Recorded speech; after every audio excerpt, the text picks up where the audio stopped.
So I wanted to give thanks to Bernie Rabinowitz, one of our Chaverim, for letting us know that tonight, letting me know at any rate, because I never keep track of these things. Tonight is the night of the yard side of the Uriah Kodesh.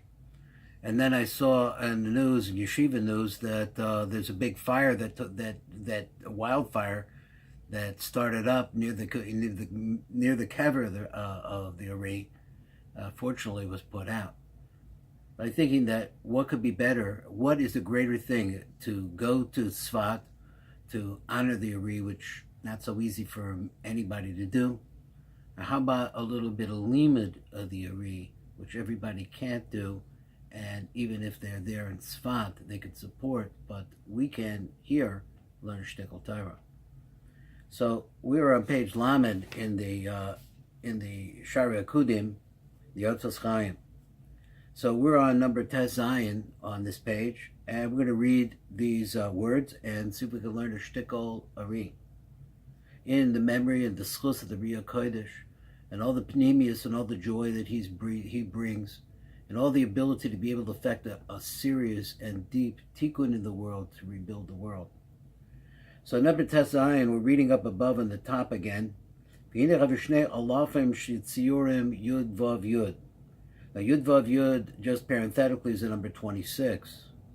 CHAIM Panimi Umakif, of course, we understand that refers to the name of Avaya.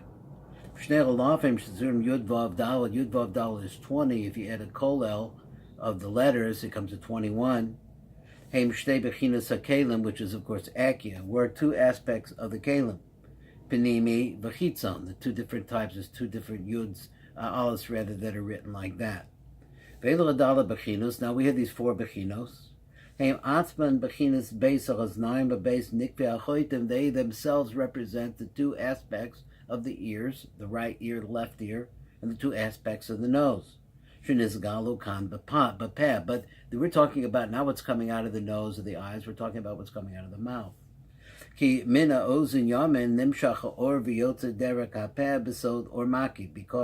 from the right ear comes out the or which and goes through the mouth, and this what's coming out of the mouth is a quality of the or called the or maki. And b'chotim yamim, so from the left nostril, nimscha or v'yotze derek aper or panimi. So the or panimi now coming from the light that could be coming out of the right nostril, but now is coming in through the mouth, and it's called the or panimi. Min ozen small, now going to the ear, and you're up in a higher level. That makes the outside part of the kli. So we're telling us that this is the strongest part of the kli. So when it comes back, that light traveling inside of coming out of the mouth, that goes out, makes the chitzonius of the kli as it comes out of the mouth. And from the right nostril, a left nostril rather, comes the benemius of the kli, which would be the weaker part, because here we see the concept. The Ri is telling us the concept is it right, as we understand rightness, right. What right means, right is stronger than left. You see this a lot all over Kabbalah in many different ways. And you see the Kohanim and the Levium, and the right and the left, the Chesed and Gevurah, right and left, all different kinds of things of these concepts. But we're not talking about something solid like my right arm, my left arm. Talking about a spiritual force. Let's see what the Matik B'Devash says. And we go down to number Tes Vav, and we're just going to read the light print. So he says Arba Bechinos and Iskaros. So now he's going. This is a review of a review of a review. So he says the four Bechinos that we're mentioning were Or Panimi or Makif, which are these two different kinds of lights. Kliya Panimi of a Kliya Hachitzon. So these are four, right? These aspects are now revealed in the mouth. And this now has the four different alafim that we had mentioned earlier that came out of the nose or were related to the nose. Because we had said it's a fact. From the nose of Eric Anpin comes out four olives, which are two alafim, which are the yud on top and the line, and then the yud down below. V'shnei elofim b'tzuras yud vav dalin, and two other ones that are in the form of a yuvid, or yud vav dalin. And since this light, as we've repeated, travels through the inside of Ak, and it goes out and is revealed now inside of the mouth, because the mouth doesn't have any light of its own. It's like a pool. So everything that comes in it, we call this another place we're going to see, it's called a kolel. It's an incorporation. So Elo or Mishalo, Elahu Magala es Oros Ozen V'Achotem. So what it does, though, it reveals lights that are related to the ears and the nose. So now we see that these alafim that we talked about, that are coming out of the nose, they're now going to be revealed in the mouth. As we go through the Perek, we're almost done with it, we're going to see how, in fact, that these four lights are divided. These four different lights, these are divided into lights and kalim. Number Tes Zion, which is also a part of this. Maybe this is where I was supposed to start. I think I might got mixed up. But hey, we review. So number Tes Zion, so he says, reading the light print, Hinein is boyer la'el, ki os aleph, efsher l'kois v'cho b'tzuris yud vav yud, dahainu yud lamala, yud lamata, and vav be'emsa on an alachsot, or in an angle. Kazeh, and then he shows us, this is the aleph that we're always dealing with, that we always understand. V'efsher l'kois b'tzuris yuvad, you could also write it yud vav dalad. Yud lamala, dalad l'fucha, it's an upside dalad, down dalad below, lamata, Vav emsa kazeh, and a vav in the middle like this. There's no reason why we have to say that a vav has to be up and down. It could be, obviously, we can see it's a line. So the line really could be sideways. We're going to see in other places the line could be different. It could be one of these three different ways. It could be up and down. It could be on an angle, or it could also be just flat, like a patach. So here it is. This is the picture of the yud up above, the vav in an angle, and the dalad upside down.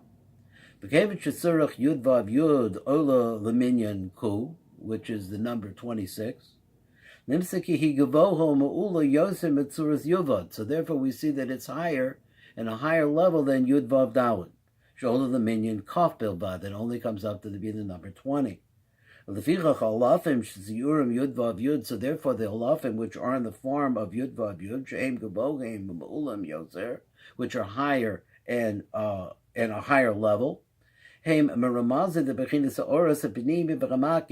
become a remez, or an allusion, to the aspect of the lights which are called the Panimi and the Makif.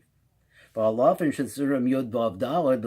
that are in the other form, which is the number, only the number 20, they're not on such a tremendous high level, and they're a reference, therefore, to the kalim, which represents the panimi. There's the panimis of the kalim and the kitzonis of the kalim. Now, number Yud Zion, light print. Arba bechinas the or makiv or panimi. Now, the four different types of aspects, which are the surrounding light, the interior light, the kitzonis sakli, and the outside of the kli, the panimi sakli. Atzman shtei bechinas ozen yamin va'ozen small. They themselves are the concept of the right and left ears. Shtei bechinas bechotem nekev yamin v'nekev small, in the openings that is the nostrils, the right nostril and the left nostril. Now we're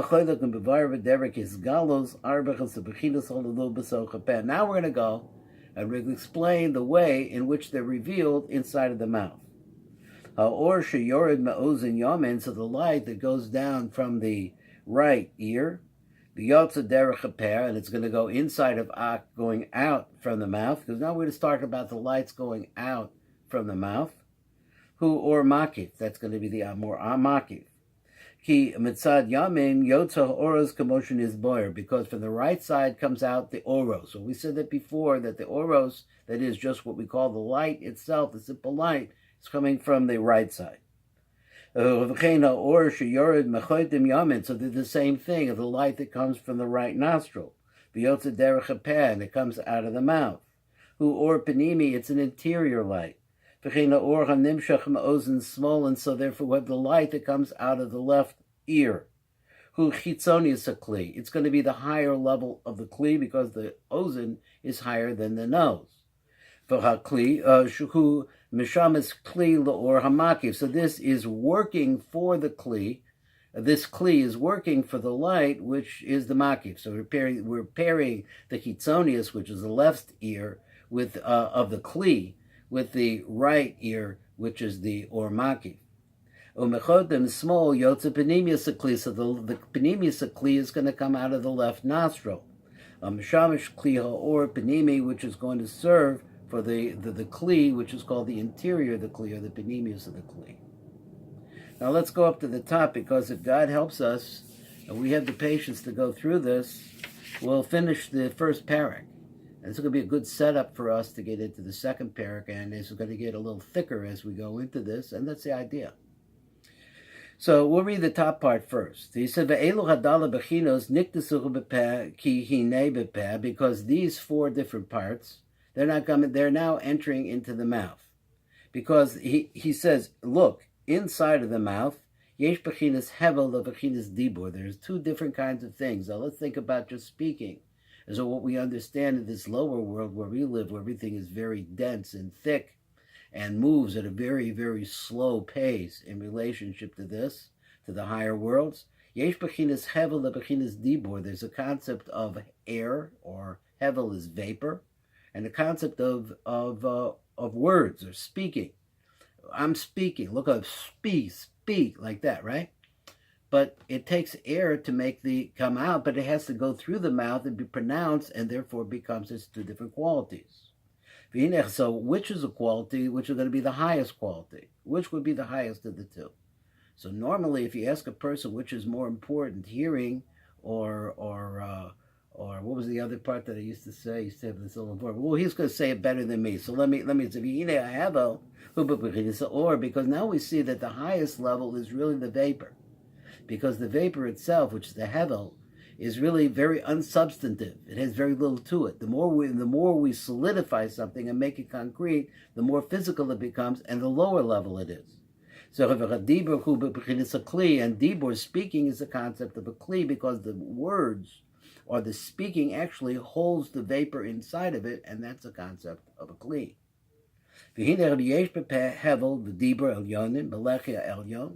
So now we have this concept. He says, in the mouth, you have these two different kinds of things together. You have hevel and dibur, and they're in the upper cheek, or the upper part. Well, so it's like this. In your mouth, you have a place up here like a hevel, right? So, excuse me, like a lechi. A lechi is a cheek. So it's like up in the upper part of the cheek. So you have two different things. You have a hevel, and you have a dibur up there. Elyonim, so they're in the they have a dibur elyonim, belecha elyon, and in the upper cheek. The hevel v'dibur tachton, the belecha in the tachton. Now you have a lower part right here, down here. So you have a lower part. Nimsiki hevel elyon. So it comes out like this: that the hevel, which is on the higher level, who or makiv, is the surrounding light. V'hatachton hu or penimi, and the lower one is called the or penimi. V'dibur ha'elyon, now the dibur, which is coming from the top level, is the kli of the chitzonius, so called kli chitzon. V'hatachton, that is the kli that's in the bottom. Hu kli penimi, that will be the penimius of the kli.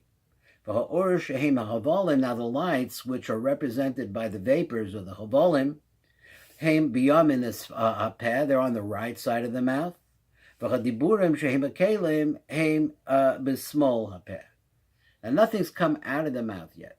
They're still in the mouth. But now we could recognize them in the mouth if we had the ability to be able to look in the mouth of Adam Kadmon.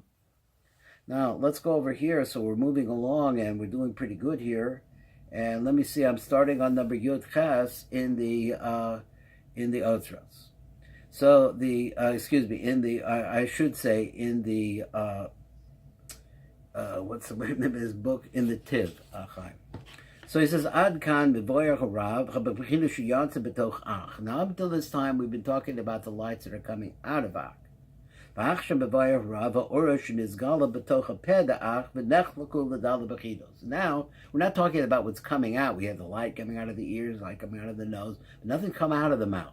But now we can went into the mouth, like I said, we can look inside in there and we could see these different aspects. Upper cheek, lower cheek, right cheek, left cheek, like that. Now there's such a concept, he says, that we have breath, let's say that's hevel, and we have dibor, and we speak. So as I'm speaking, I'm going like that, the vapor. So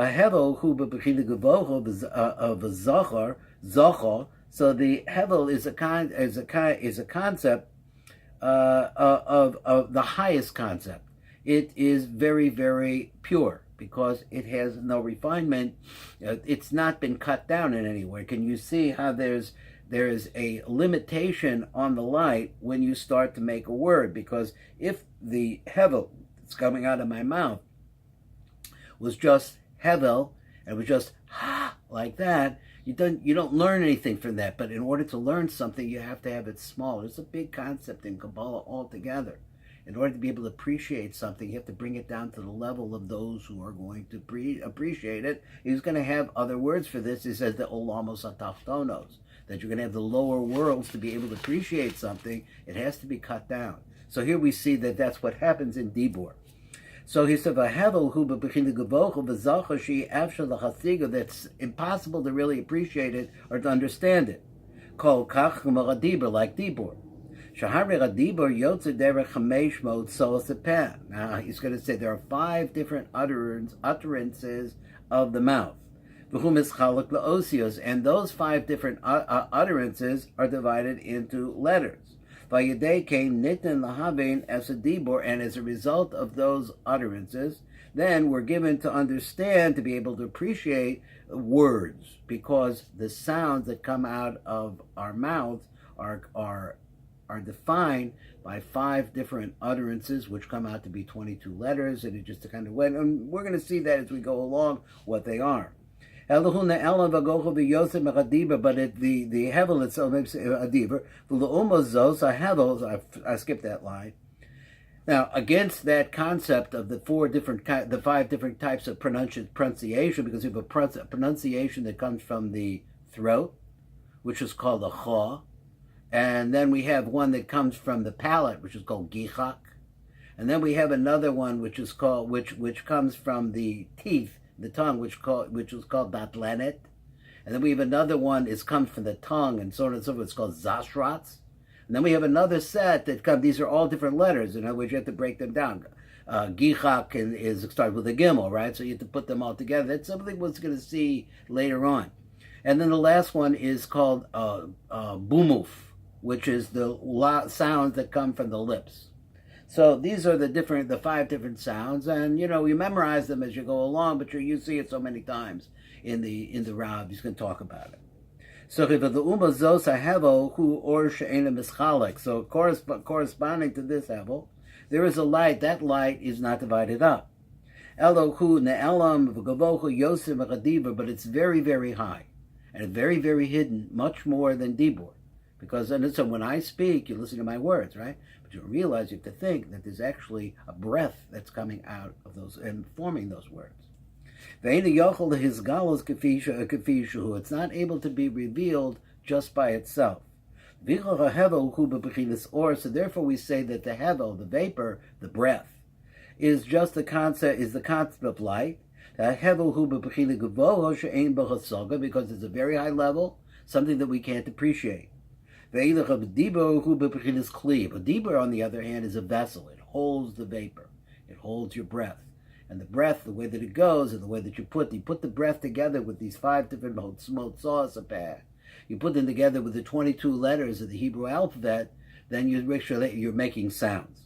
Because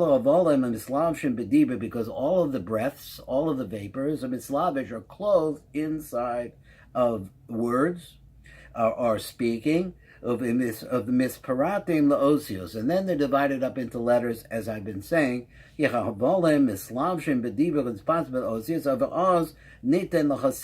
then once they're put into words and letters, the letters we see now, the little concept that we're going to be picking up, are really the concept of the Kalim. These Kalim are the Kalim that built the world. So that's really how deep that we're running here. Now, number Yud test this is the last paragraph really that we're going to be learning in the first chapter. He said, or makiv. So in the mouth itself, now we're saying that there's a concept we call the surrounding light. That there is a place in the mouth which is called the upper cheek. But still up in the top here, but it's still in the major part of the mouth, which he calls the empty space of the mouth. It's still not revealed there. So this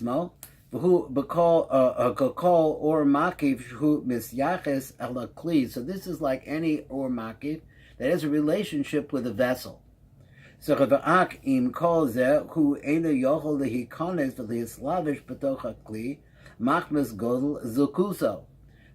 writes it zukuto, because it's so refined, it's so nothing. In other words, it's such like a high pitch. Can you imagine? I was a trumpet player when I was in high school. It's a note called a high C. Very hard to reach that note. But you can imagine a note that's an octave higher than that. That is so very fine that you can't hear it. Maybe a dog can hear it. Or there's a note that's higher than a dog can hear. But that doesn't mean it's not there. It's there. It's so there that it's almost nothing, but it is there. It does exist. That's this light. So he said, "Elo hu nishar makif ma'ala kli." So therefore, since it can't get into a kli in order to be able to be represented to the lower worlds, so therefore it's there, but it surrounds it. But there's another kind of light. There's an interior light. This is called the or panimi. Shagavar yared and izgala b'tocha peh mamish, that's already gone down, and now you could see it in the mouth. That it doesn't not so high that it can't be encapsulated only. So in other words, it's a kli that can capture a light. There's an aspect of a kli that can capture a light. There's an actual kli which is related to an or makif that can't capture the light because the light is uncapturable. But there is a light which is lower, which is called the or benimi, that could be captured, and inside of the benimis of a kli. Shehu belechia elyon. So the first one is in the upper cheek. Hu or makif. That's called the surrounding light. As we said before, it is a light or sound or some kind of a wave that is so high that it's impossible for anything to be able to appreciate it, to reach it, to be incorporated with it. But when you go down to the bottom part of the cheek, down here, there is hevel over there. This is now in the space of the mouth. And that's what we said before. So we already said, though, in the upper cheek, there's a concept of two things. You have a hevel, the unreachable hevel, and you also have a kli over there. It's much higher than dibor.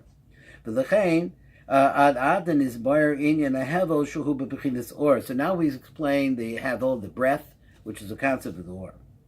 Amnam ata maschil levoyer as in the diber shalamala v'shalamata. Now we've explained that there is a type of a hevel which is so high that it's unreachable or uncontainable, and there's another concept which is containable. That's light.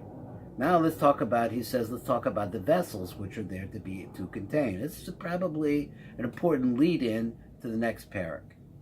So now the kelim themselves have a chitzonius aspect, there's an outside part of it, and a benimius aspect, which is the inside part. Behind the shachakli hachitzon hu yotzer gavor. So we see what? That the interior kli is higher.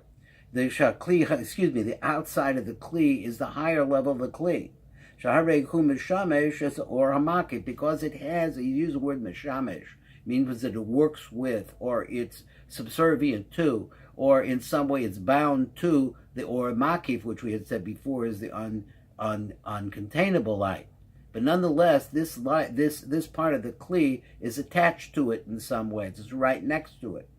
We'll see that more in the next Perek. So therefore, this aspect comes out for the concept of words, speaking. Dibur elyon shehu beleche elyon. So this is the upper part of the cheek, which has this dibur quality, and so therefore that ability to be able to speak or to make words is part of the kli of the upper part. Now the dibur, the lower dibur, which is in the lower cheek, who kli panimi, that's called the interior of the kli. So now imagine, like I said before, you have a ball. This is the way I see it. We may be able to look at it differently. It could be any kind of a kli, but let's say it's a ball. The ball is hollow on the inside, and the inside of the kli, just looking at the walls of the kli, there's going to be an inside of the wall, and there's going to be an outside of the wall. We're going to go into that more detail. So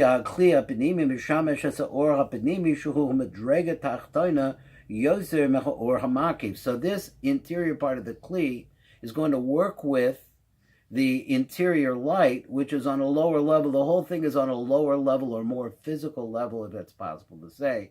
And that's why he keeps using this word hasig or hasaga. Hasaga means it means lots of different things. But over here, I think that the best way that I can explain it is to say that it's reachable, or something that you can masig, that you can reach, or that you can appreciate in some way as a result of being in contact with it. The nimsa shaha'oro, so it comes out like this, that the lights, which are these vapors, they stand on the right side of the mouth. Because we've already explained that the lights come out of the right. And then corresponding to them are going to be the words or the speaking,